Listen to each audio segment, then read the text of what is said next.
Thank you very much. Well, I'll first of all react to my visit to my son, Nnamdi Kanu. Nnamdi Kanu is my son. Today I'm the leader of Igbo people, and every Igbo child is my son. He is my son. He has been incarcerated for so many months, and I have reviewed the matter very critically. Many Igbos have reviewed the matter very critically, and we are of the opinion that Nnamdi Kanu doesn't deserve the type of punishment being given. Nnamdi Kanu, like all youths in Nigeria, expressed their unhappiness because they believe they lack opportunities. They believe there is discrimination. They believe that things are not the way they should go. They're not happy. So it's not only Nnamdi Kanu, and this is not the first time. Let's go back into history. And you see, we have been talking about the restructuring of this country. And I want to take this opportunity again to call Tinubu to take a serious look, an immediate look into the restructuring of this country. Until this country is structured to enable people to develop within their capacity, within their potentials, so that people should in fact be able to harvest and exploit God-given potentials in their places. And then the power of federal government should be reduced. The federating units should be given more power. This has been clear in 1914 when Nigeria was amalgamated. It was clear to everybody that Nigeria was not a republic of one nation, but a federation of many nations. So it's a federal republic with many nations.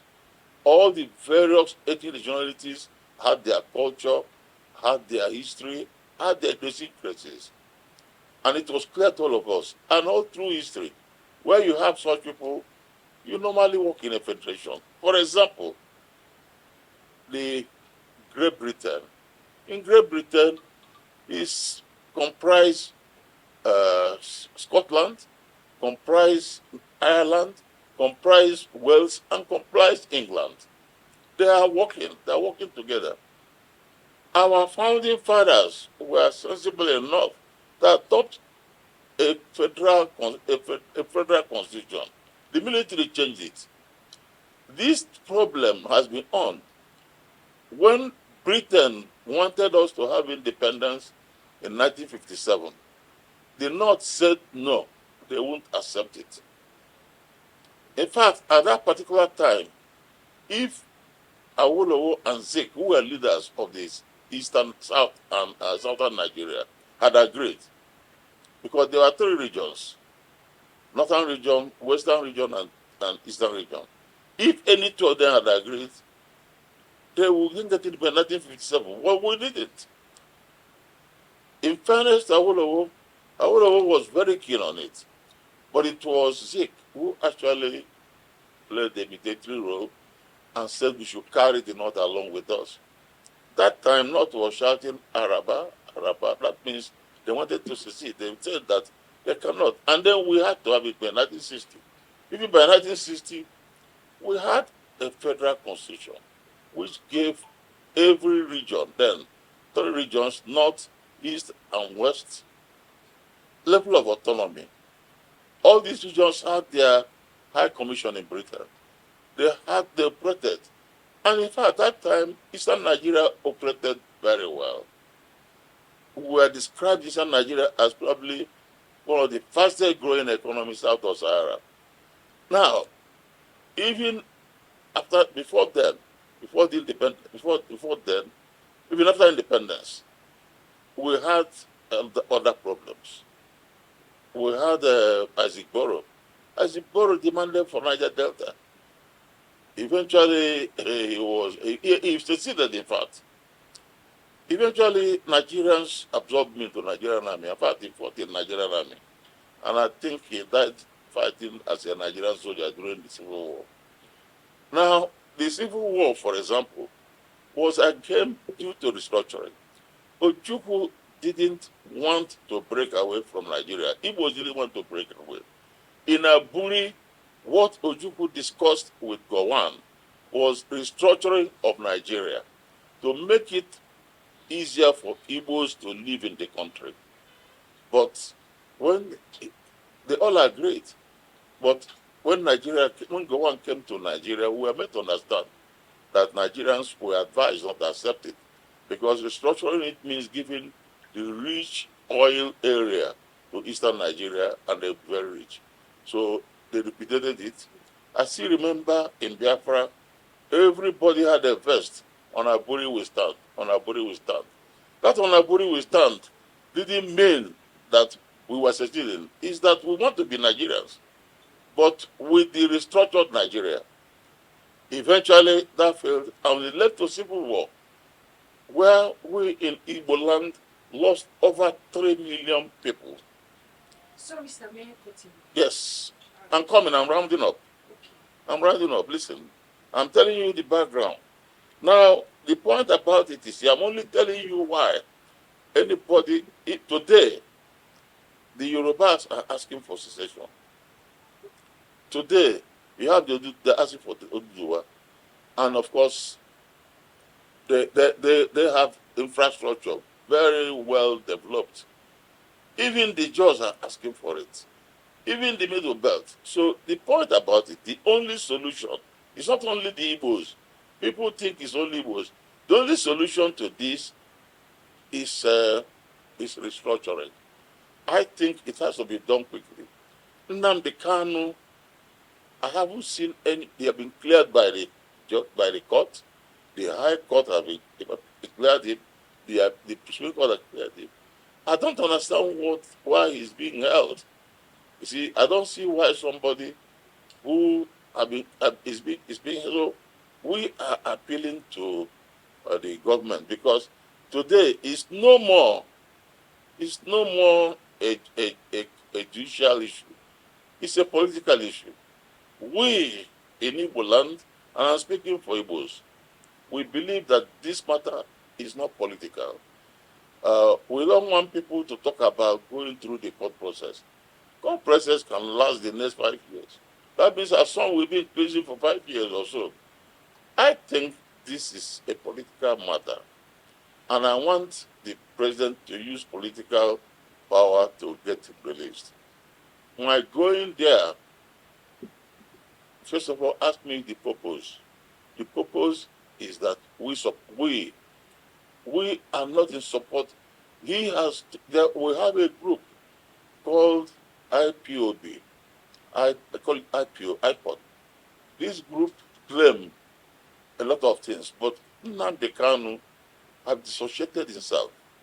Even recently, there was wild accusation against me as a leader of Igbos. IPOB is the only group that wrote against me. Nnamdi Kanu is not with them. And you see, we have got in the East today people telling people not to go work stay at home on Monday. There is no one today. People should not go to school. Even I hear that soldiers have been killed. The truth about it, I discussed with Nnamdi Kanu. He is very sad and very bitter about it. And Igbos are not happy. And he has said it. Nnamdi Kanu sometime last year said it, that he is not part of these people who are forcing Igbos to sit at home. Did he say it today? He said it to me again. Today? Yes, he said it to me. That is not part of it. He said it to me, and he said it to me today, that he is not part of this question of people going to stop people from taking exam. Igbos value education. Two things that have made Igbos develop. One is education. The other one is business enterprise. We don't joke with these two things. There is hardly any Igbo family that joke with education. If anybody come and tell an Igbo person, I heard today they are doing mathematics. and then Igbos are being stopped. I even hear that some military people are killed. These are criminal actions, very criminal. Nnamdi Kanu doesn't support any of this. And that is why you will see that Igbos are concerned about him. If he supports all this, Igbos are not going to be concerned, I'm not going to support him. Because Igbos are not going to support somebody who will go and start ordering the killing of soldiers. They behave soldiers, they burn them, they behave policemen and burn them. These are criminals. And most of them were people who were actually released from prisons. And so when they were released, most of them had nothing, no money, and so on.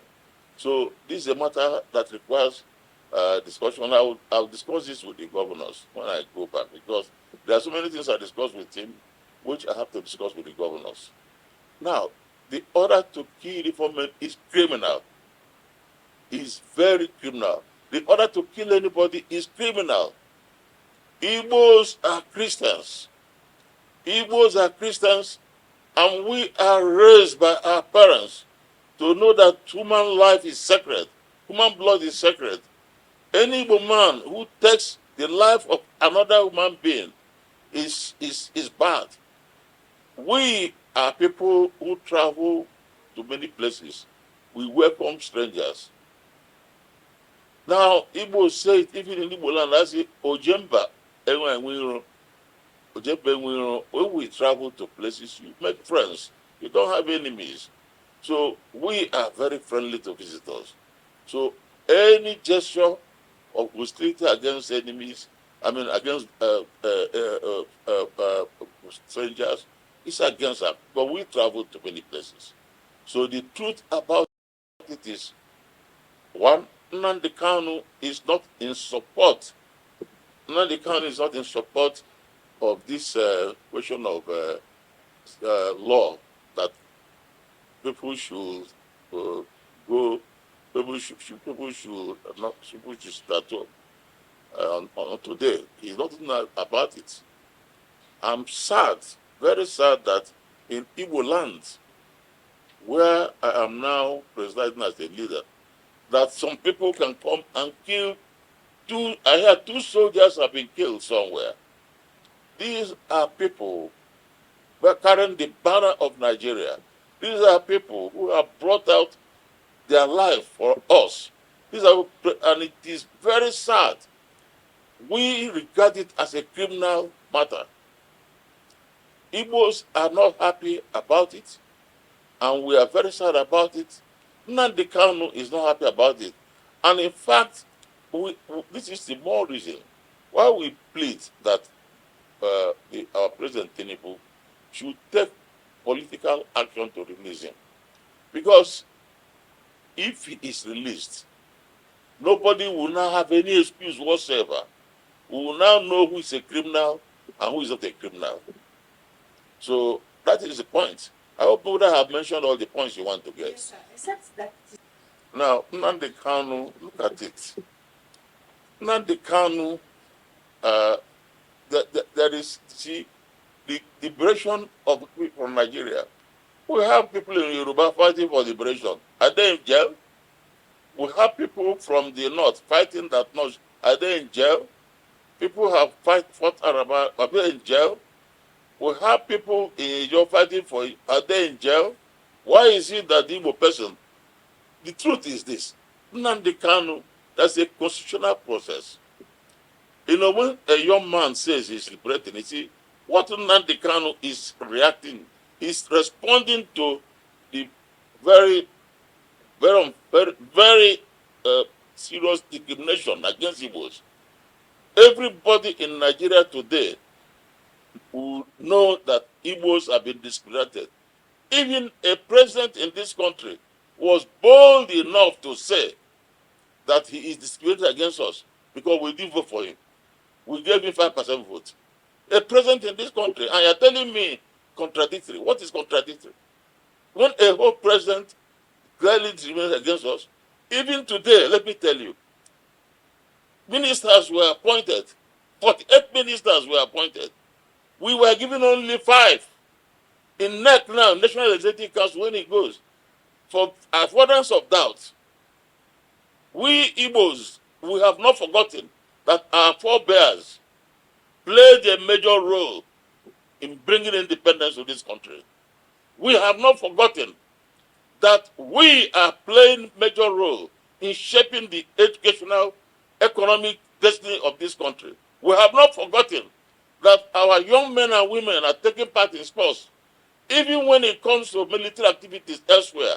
We have not forgotten that an Igbo man, Ironsi, went to Congo and fought and brought glory. So we have done everything to promote Nigeria. I don't see why we deserve this type of treatment. We don't deserve it. Forget about, nobody talking about secession. If Nigeria is restructured, nobody wants to talk about. If Nigeria is not restructured, it can, no structure that is unstable can survive. Nigeria needs to be restructured in order to survive. It's not a matter of some people taking it as if they're comfortable. If you don't restructure Nigeria and it is the way it is, corruption will continue, bureaucracy will continue, everybody will now come to Abuja. You will have a presidential system where the Abuja president's office is about powerful, the most powerful in the world. Because see, and everybody everywhere is coming to the same place. You see, nobody is talking about most Igbo leaders, but it's a young boy, like his friends in other places, they're talking about secession. So I want you to remove your mind about contradiction.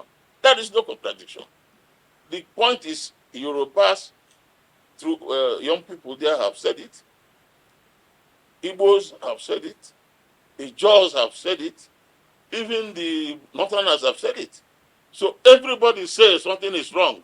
And if something is wrong, do we now say, you want to tell me here it is good?